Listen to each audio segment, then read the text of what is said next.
Let's have a look at Saturday night. Carlton take on Fremantle at Etihad Stadium, 7:30 p.m. The Blues and the Dockers. And Parker, let's have a look at the ins and the outs from Carlton. Actually, they've got no changes, so straight to the team. It is an unchanged team, and I think where they've placed them, whether the big argument, of course, is whether Henderson's going to play back or forward, and when Waite comes back, they've got to argue about whether they play him back or forward. That's going to be an interesting placement of players that we look forward to. The sad thing is that neither Watson or Rowe have come up in the back half as key defenders. I think they need them to, so they can play creative players like Henderson and Waite forward. That would be the best end product. And whether their three small can survive as well, I'm not sure about that. One thing I say about the kid Watson, wonderful kick. Beautiful. He's starting to compete better. But I don't know if, Baz, you've watched him as well, but as a key forward, I look at him and say, I'd queue up to play him in until he gets sprint training. The kid's desperately slow, and anyone with any movement is going to move him around too much. Son, if you've got some go about you and you want to be in this caper for a long time, go and get somebody off your own bat and get your pace up to a level which is going to keep you with key forwards who are going to try and turn you around and run you around.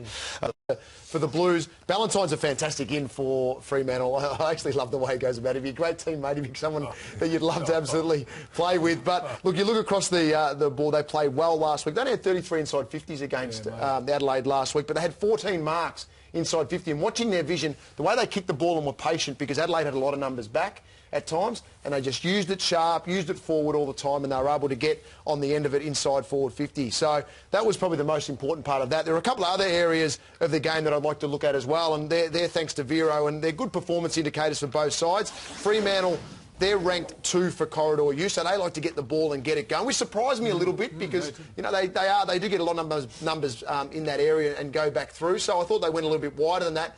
Carlton's the other one, Mick Malthouse style, obviously, going wide, going out, around. But when they played at Etihad and Andrew Walker kicked that goal, bolting through the corridor, I think that's something that Carlton need to introduce maybe a little bit more into their game. I know Mick said that that was fluctuating with the way they played at times to help set them up. But I think they need to go through the corridor a little bit more, the Blues, especially if they're going to play some finals footy. When you look here, though, the Blues are ranked number 2 in forward 50 stoppages, scoring from them. So they're very effective. That's the smalls coming in. They've got classy midfielders who actually get forward and get involved in that side of the game as well. So they're able to score quite frequently from forward 50 stoppages. But on the flip side now, they come up against a side that is number 2 at restricting scores from forward 50 stoppages. So it's going to be a fantastic battle. And look, Carlton need to back themselves in that area of the ground, back themselves in that they can beat Fremantle in that area. But look, it's going to be a super challenge and one area of the game that I certainly look forward to watching. All righty, let's go for the tips. Baz? Fremantle for me. Unfortunately, Freo. Freo. Fremantle for me as well. Tipping Fremantle, they will win. There's no doubt about that. Okay. The first goal kicker will be Chris Mayne. He's the most dangerous forward for Fremantle at this stage. Your magnet? The most possessions will be Daniel Pearce. He's Really? resurrected his On a career. wing. He's been in fantastic form. And the hard nut will be Nate Fyfe. Oh, He's there a you go. fantastic player. Very agree with that underrated. Very good contested player. And if you don't like that, Baz will come through the screen and biff you. All right.